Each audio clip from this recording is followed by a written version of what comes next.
So before I get started with this video, just let it be understood, this is not a political video. I'm not on a political channel. I do not speak politics publicly, ever. Do I follow politics? Yes. But this is not a political video. I am not a political channel. So with that being said, I saw a video yesterday and it was this guy and he was reacting to Donald Trump and Zelensky's meeting the other day. And this guy was literally crying his eyes out. I mean, crying his eyes out. And then he continued on with saying how he hated his country and things of that nature. And the only thing I took from that video was there are a lot of unhinged people out here. Just just a lot of unhinged, unstable people roaming around every day.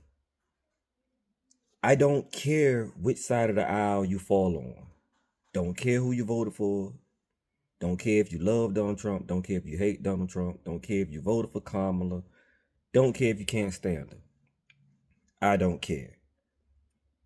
What baffles me is how can you be so emotionally invested that you are willing to put yourself on camera and cry your eyes out as if your dog was just run over by a car or something. How are you that emotionally invested? I don't understand it.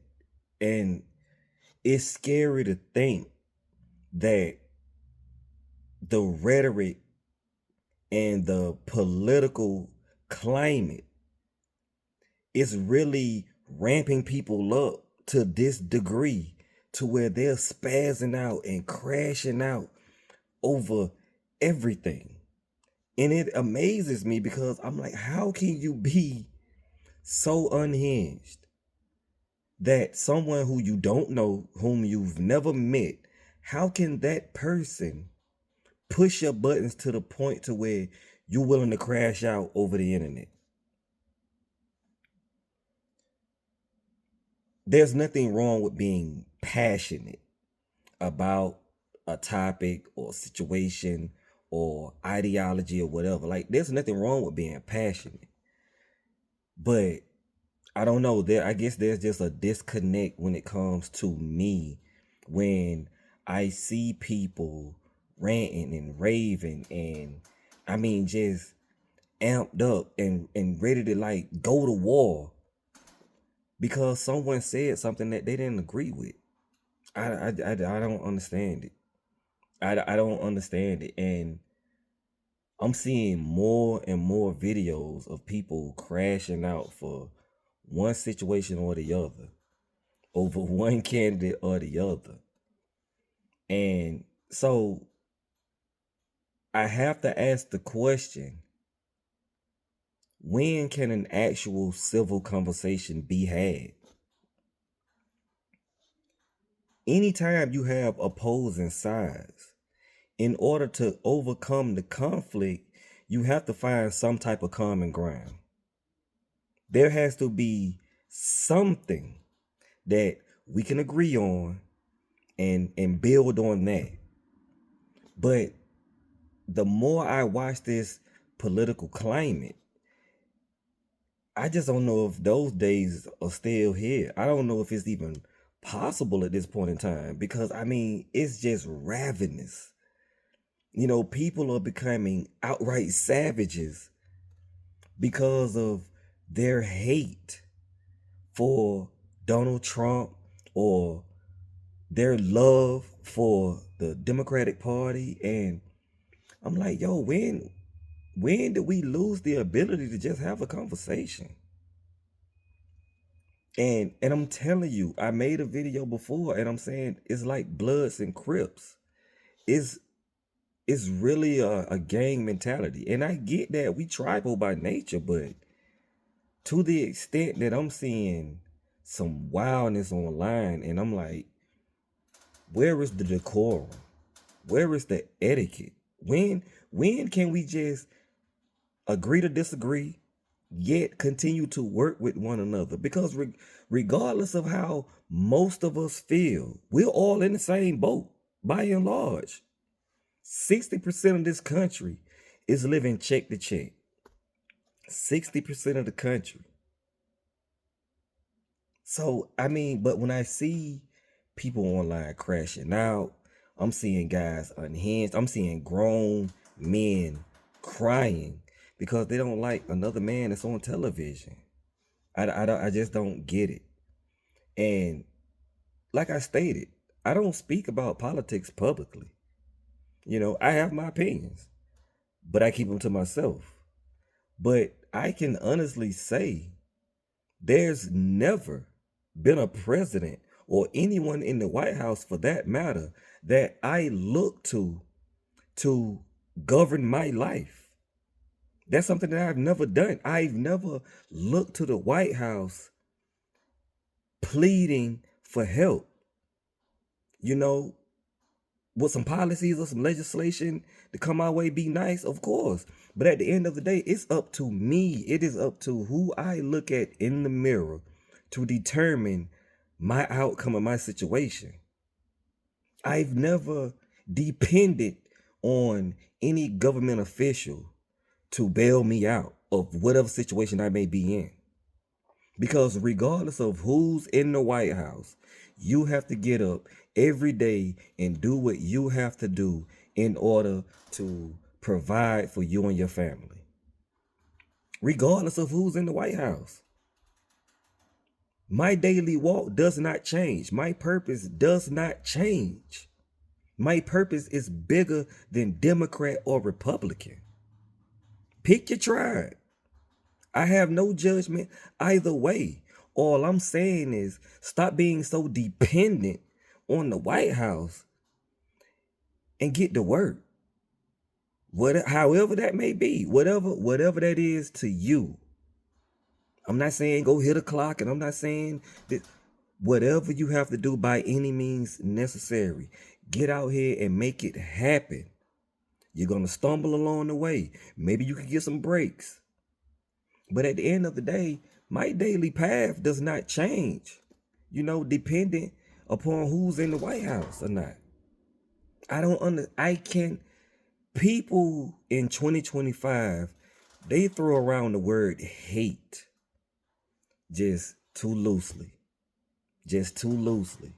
I'm laying, you know what? I'm not even going to go there. I said I wasn't going to talk politics, and I'm not. The point that I'm trying to make is I watched that speech last night, and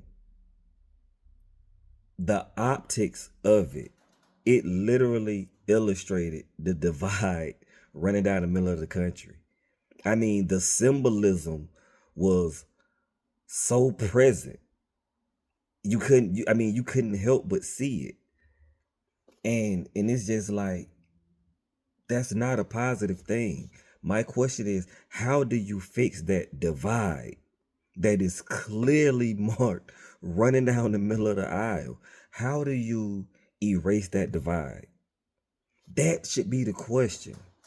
But everyone is just so amped up and ravenous right now, and if you're going through it, I get it. I understand. Trust me, I get it. But like everything else in the world, you see so many that can identify the problems, but no one offers solutions. Not actual tangible solutions to where we can all agree and like, well, you know what? All right, that do make sense. All right, that makes sense.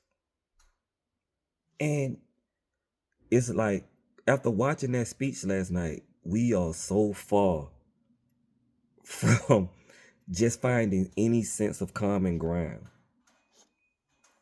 And it's worrisome. It is very worrisome because I've always been a solution-oriented person.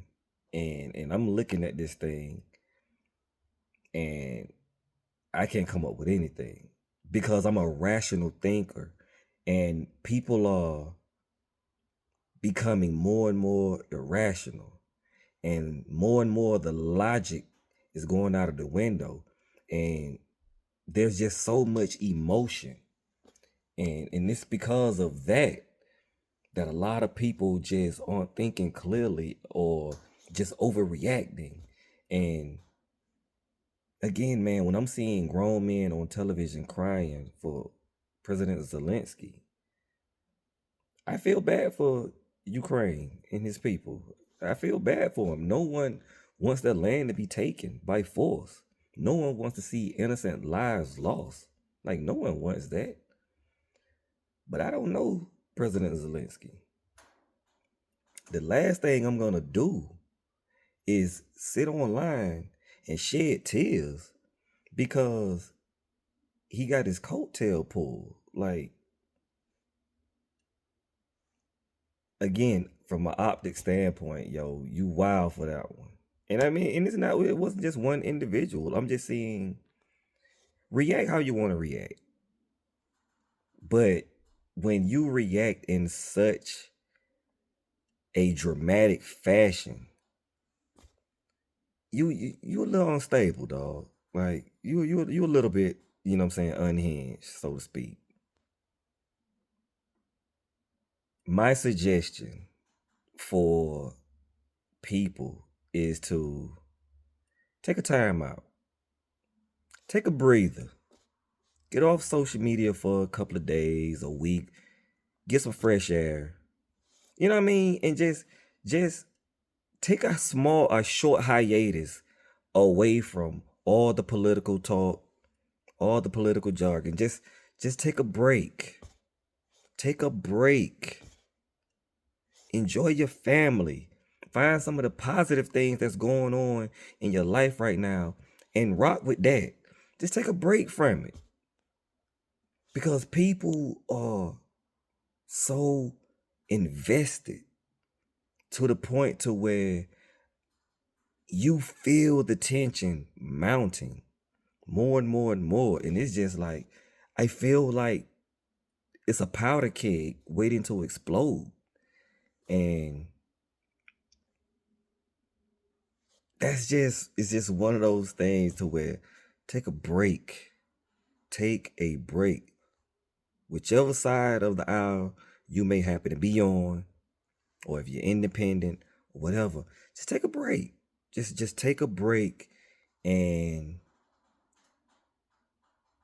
enjoy your family and your friends. Go have a drink, smoke a cigar, go for a ride on your bike, go see your parents, and just don't talk. Just don't engage for like a week. Decompress. Because people are becoming so unstable at this point, man. Like, it's no wonder why I keep to myself. It's no wonder because, yes, unhinged is at an all-time high. And I'm seeing people talk real crazy on the internet right now. And you are responsible for what you put out there. You know what I mean? So just be mindful. Don't do anything stupid to jeopardize where you are or where you're trying to get to because you're emotional. Like, get it together. Try to become more solution, or it's easy to spot out the problems. It's easy to point out the problems. The solutions are always the hard part. So instead of trying to take on this mountain, make your world smaller. Take care of the things you have control over. Deal with the things you have control over. And let everything else just be what it's going to be. That's how you maintain your sanity. Control what you can control. And let nature take care of the rest. You know what I mean? Again, this is not a political channel. I will not be speaking politics ever. But it is a message when you feel overwhelmed, make your world smaller and handle the things that you have control over. That's just a little advice that was given to me a long time ago. I'm like, yo, you know what? Let me share this with the people. You know what I'm saying? So anyway, yo, I'm about to get out of here. Like, subscribe, rock with me. You know what I'm saying? And till the next time.